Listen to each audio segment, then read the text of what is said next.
البتہ رپورٹ تحریر نہ کی۔ میرا ارادہ ٹالنے والا تھا ہی نہیں۔ میں اس عورت کی پوری مدد کرنے کا ارادہ رکھتا تھا۔ وہ ماں تھی اور مجبور ہو کر میرے پاس آئی تھی۔ میں نے اسے پوچھا کہ اس کی یا اس کے دوسرے خاوند کی کسی کے ساتھ دشمنی تو نہیں۔ اس نے میری توقع کے عین مطابق جواب دیا کہ اس کی دشمنی کسی کے بھی ساتھ نہیں تھی۔ یہ صوبہ پنجاب یا سرحدی علاقہ نہیں تھا جہاں خاندانی دشمنیاں چلتی ہیں یا ایک دوسرے کے آدمی قتل کیے جاتے ہیں۔ ان دونوں صوبوں میں قتل کو تو معمولی واردات سمجھا جاتا ہے، لیکن صوبہ بہار کے لوگوں میں ایسی کوئی بات نہیں تھی۔ اس عورت نے صرف ایک شک بتایا جو یہ تھا کہ اس کا پہلا خاوند یا پہلا سسر لڑکے کو ورغلا کر لے گیا ہوگا۔ اس نے بتایا کہ وہاں ایک دو آدمی بھیج کر معلوم کروا چکی ہے۔ ان لوگوں نے کہا ہے کہ لڑکا ان کے ہاں نہیں گیا۔ میں نے اس سے اس کے پہلے خاوند کا نام اور ایڈریس پوچھ کر لکھ لیا۔ عورت کو میں نے دلی طور پر تسلی دی کہ وہ اپنے گھر چلی جائے اور میں پوری تفتیش کروں گا اور اس کے بیٹے کو کہیں نہ کہیں سے ڈھونڈ ہی نکالوں گا۔ میں نے یہ بھی کہا کہ وہ گھر جا کر اپنے خاوند کو میرے پاس بھیج دے۔ اس کے جانے کے فوراً ہی بعد میں نے کانسٹیبل کو اس عورت کے خاوند کے پہلے گھر کا ایڈریس بتا کر کہا کہ اسے اپنے ساتھ لے کر آ جائے۔ خاوند چونکہ اس قصبے کا ہی رہنے والا تھا، اس لیے جلدی تھانے پہنچ گیا۔ اس کا باپ بھی اس کے ساتھ تھا۔ عورت کے دوسرے خاوند کا گاؤں بھی میرے ہی تھانے کے علاقے میں آتا تھا۔ یہ بھی اچھا ہوا کہ عورت کا پہلا سسر بھی آ گیا تھا۔ میں نے پہلے اس کے خاوند کو بلا کر اپنے پاس بٹھایا اور پوچھا کیا اسے معلوم ہے کہ اس کا پہلی بیوی سے جو بیٹا تھا وہ لاپتہ ہو گیا ہے۔ اس نے بیزاری کے لہجے میں جواب دیا کہ اسے معلوم ہے، لیکن اس لڑکے کے ساتھ اسے کوئی دلچسپی نہیں۔ میں نے وجہ پوچھی تو اس نے کہا کہ یہ عورت بدکار تھی اور طلاق کی وجہ بھی یہی تھی۔ اس نے کہا کہ اسے یقین ہی نہیں تھا کہ یہ بیٹا اس کا ہے یا بیٹے کا باپ کوئی اور ہے۔ میں نے اسے بتایا کہ لڑکے کی ماں اس پر شک کرتی ہے کہ وہ لڑکے کو ورغلا کر لے گیا ہے۔ اس نے کہا کہ اس کا باپ یعنی عورت کا پہلا سسر چاہتا تھا کہ لڑکا ماں کو نہ دیا جائے کیونکہ اسے اس بچے کے ساتھ بہت پیار تھا، لیکن بچہ ماں کے بغیر رہتا ہی نہیں تھا اور خاوند یعنی کہ پہلا شوہر اسے اپنے پاس بھی نہیں رکھنا چاہتا تھا۔ مختصر طور پر یہ کہ عورت کے پہلے خاوند نے عورت پر بدکاری کا الزام لگا کر یہ ظاہر کیا کہ وہ جس طرح اس عورت سے کنارہ کش ہو گیا تھا اسی طرح اس نے لڑکے کو بھی اپنا بیٹا نہ سمجھ کر دل سے اتار دیا تھا۔ اس نے یہ بھی کہا کہ اس لڑکے کے ساتھ اسے دلچسپی ہوتی تو کبھی اور کسی قیمت پر بھی لڑکے کی ماں کا ساتھ نہ چھوڑتا، لیکن اب 6 سال گزر گئے اور اس کے ذہن اور دل پر لڑکے کے نام و نشان بھی باقی نہیں رہا۔ اس کے بعد میں نے اس پہلے خاوند کے باپ کو بلایا۔ یہ لوگ دکانداری کی سطح کا ہی کوئی چھوٹا سا کاروبار کرتے تھے۔ باپ کا انداز اور اس کا لباس معزز لوگوں ہی جیسا تھا۔ میں نے اس کے آگے لڑکے کا نام لیا ہی تھا کہ اس شخص کی آنکھوں میں آنسو آ گئے۔ اس کے ساتھ ذرا طویل گفتگو ہوئی اور میں اس شخص سے خاصا متاثر ہوا۔ اس نے اپنے بیٹے کو بہت برا بھلا کہا اور بہو کے خلاف کوئی بات نہ کی۔ اس کے ساتھ جو گفتگو ہوئی وہ مختصر طور پر یہ تھی کہ اسے گمشدہ لڑکے کے ساتھ اور لڑکے کو اس کے ساتھ بچپن سے ہی پیار تھا۔ اس نے کہا کہ اس کا اپنا ہی بیٹا بدکار تھا، تاڑی گھٹیا قسم کی دیسی شراب پیتا اور انتہائی گھٹیا قسم کی عورتوں کے ساتھ اس نے ناجائز مراسم قائم کر رکھے تھے۔ اس پہلی بیوی کو اس شخص کے بیٹے نے دل سے قبول کیا ہی نہیں تھا۔ اس بوڑھے آدمی نے کہا کہ اس کی بہو یعنی گمشدہ لڑکے کی ماں بڑی صبر کرنے والی لڑکی تھی۔ اس نے بہت حد تک اپنے آپ پر جبر بھی کیا اور صبر بھی کیا۔ اس نے بتایا کہ یہ عورت ذہنی لحاظ سے خاصی ہوشیار اور ہوش مند تھی۔ اس نے خاوند کو اس برے راستے سے ہٹنے کو کہا تو خاوند نے اسے دھتکارنا شروع کر دیا اور جب یہ بچہ پیدا ہوا جو اب لاپتہ ہو گیا تھا، بچے نے شعور سنبھال کر دیکھا تو اسے یہی نظر آیا کہ اس کا باپ اس کے ماں کے ساتھ بہت ہی بےہودہ سلوک کرتا ہے۔ اس لڑکے کو دادا سے پیار ملتا یا پھر اپنی ماں سے۔ یہ لڑکا جب 5-6 برس کی عمر کو پہنچا تو اس کی ماں نے انتقاماً ایک آدمی کے ساتھ اپنے راہ و رسم پیدا کر لیے۔ خاوند کو ذرا دیر بعد پتہ چلا۔ لڑکا 7-8 سال کا ہو گیا تھا جب اس لڑکے کے باپ نے اس کی ماں کو بدکاری کے الزام میں طلاق دے دی۔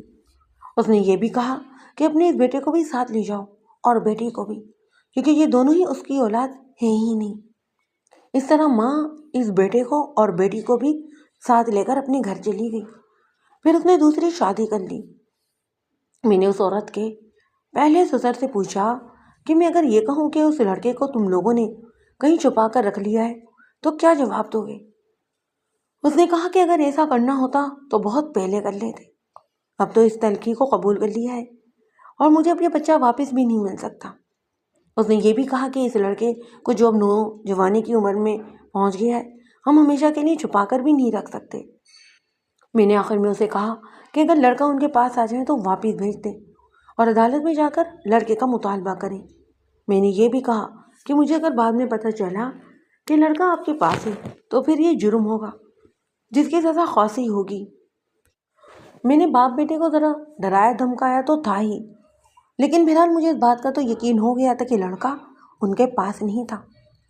قانون کے مطابق سال بعد یہ اپنا لڑکا واپس لے سکتے تھے اور یہ انہیں معلوم بھی تھا۔ دونوں کو ہی میں نے باہر بھیج دیا اور تقریباً آدھے گھنٹے بعد مجھے بتایا گیا کہ گمشدہ لڑکے کا سوتیلا باپ بھی آ گیا ہے۔ میں نے اسے اندر بلا لیا، اسے پوچھا کہ لڑکا کہاں جا سکتا ہے اور اگر وہ گھر سے بھاگ گیا ہے تو پھر وجہ کیا ہوگی؟ اس شخص نے کوئی زیادہ بات نہ کی، کہنے لگا کہ لڑکا گھر سے بھاگ گیا ہے اور وجہ یہ بتائی کہ لڑکا نکما تھا اور کام سے گھبراتا۔ یہ سوتیلا باپ اسے زبردستی کام پر لگاتا تھا اور لڑکا اتنی زیادہ ڈھیٹ ہوتا چلا جا رہا تھا۔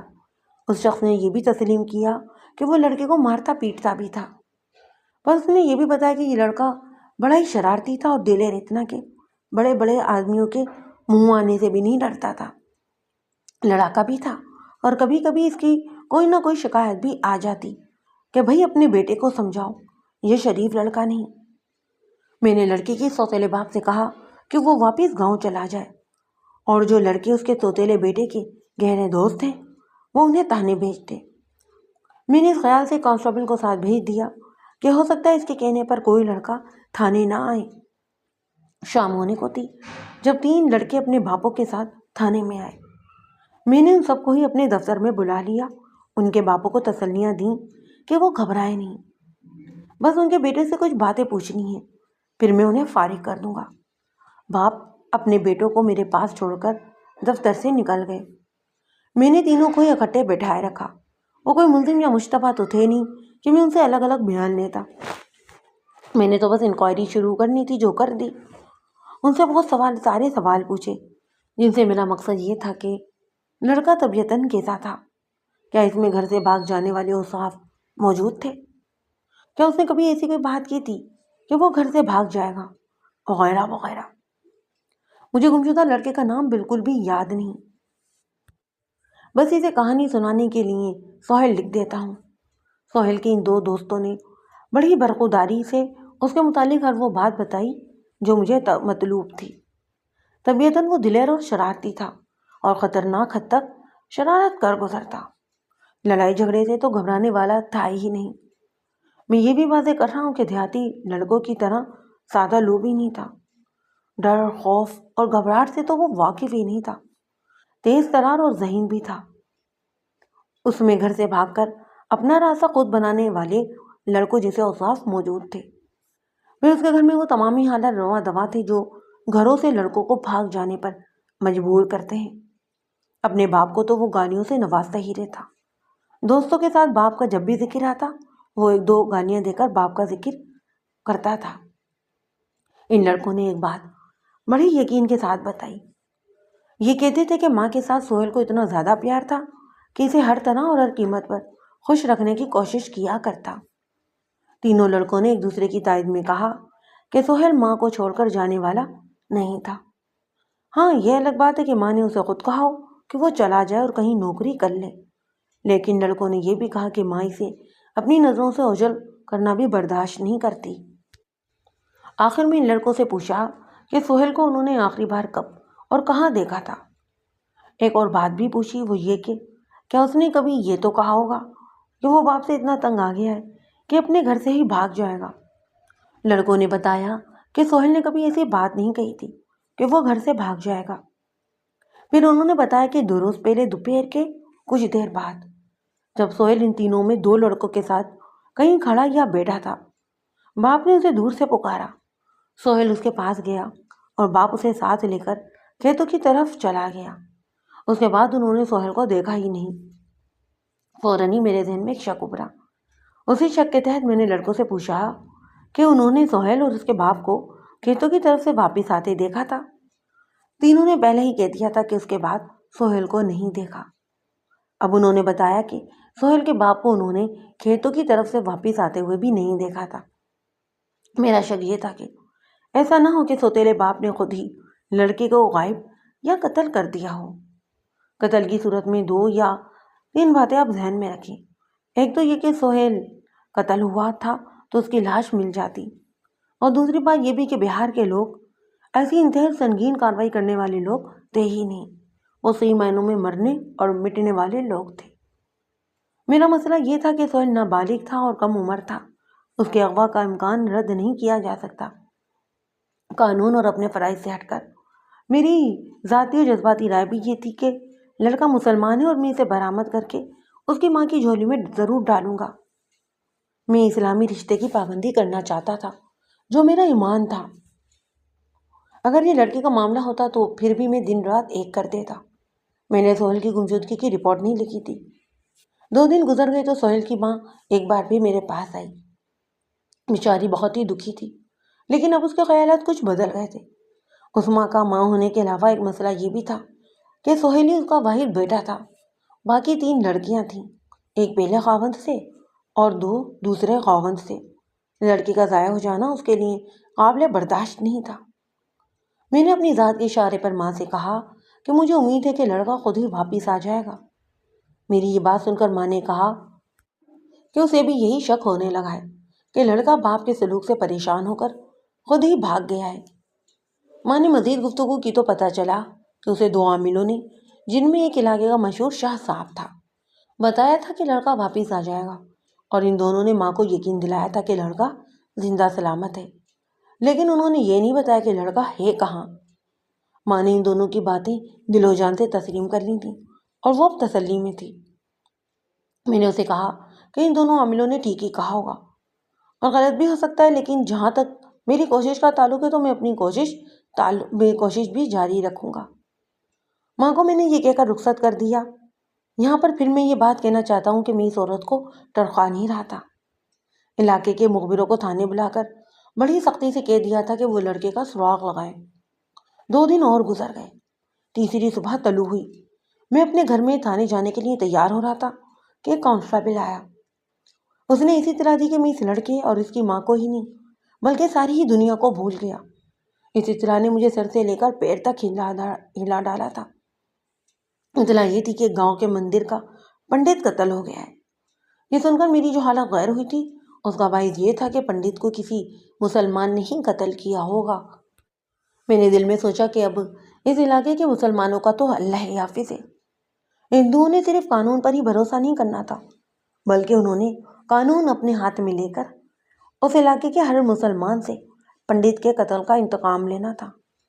اس کے علاوہ میری خوفزدگی کا باعث یہ بھی تھا کہ قاتل کو بروقت یا فوراً میں نہ پکڑ سکا تو ہندو کوتاہی کا الزام تھوپ کر میرے خلاف محکمانہ کارروائی کر دیں گے، جو میرے لیے بہت ہی نقصان دہ اور توہین آمیز ہوگی۔ یہ تو سوچا بھی نہیں جا سکتا تھا کہ قاتل ہندو ہوگا۔ میں بھاگم بھاگ تھانے پہنچا۔ 7-8 سرگردہ ہندوؤں کا ایک وفد میرے انتظار میں میرے ہی دفتر میں بیٹھا تھا۔ میں نے سب سے پہلے اس وفد سے پنڈت کے قتل پر اس طرح سے اظہار افسوس کیا جسے میرا اپنا باپ قتل ہو گیا ہو۔ اس وفد کے اس پنڈت نما آدمی نے پہلی ہی بات یہ کہی کہ تفتیش میں ذرا سی بھی ڈھیلی نہ ہو اور تب قاتل 24 گھنٹوں کے اندر پکڑ لیا جائے۔ اس شخص نے ایسے انداز سے یہ بات کہی جیسے میں اس کا تنخواہ دار ملازم یعنی کہ چوکیدار ہوں۔ میں نے بھی جی حضوری کے انداز میں انہیں بتایا کہ ایسا ہی ہوگا، بشرطے کہ وہ مجھے ہر بات بتا دی جائے جو تفتیش کے لیے لازمی ہوتی ہے۔ یہ پنڈت ایک ذرا بڑے گاؤں میں قتل ہوا تھا۔ یہ گاؤں گمشدہ لڑکے سہیل کے گاؤں سے ایک طرف کو تھا اور قصبے سے اس کا فاصلہ تقریباً 4 میل دور تھا۔ یہ گاؤں بھی میرے ہی تھانے میں آتا تھا۔ وہاں ہندوؤں نے ایک مندر بنا رکھا تھا۔ تھانے آنے والے وفد نے مجھے بتایا کہ سورج نکلنے سے کچھ پہلے کسی نے دیکھا کہ پنڈت مندر کے اندر مرا پڑا ہے۔ شور شرابہ ہوا تو ہندو وہاں اکٹھے ہونے لگے۔ کسی سیانے آدمی نے پنڈت کا جسمانی جائزہ لیا تو اسے پنڈت کے سر کے ایک طرف کنپوٹی پر یا اسے ذرا ہی قریب ایک ابھار نظر آیا۔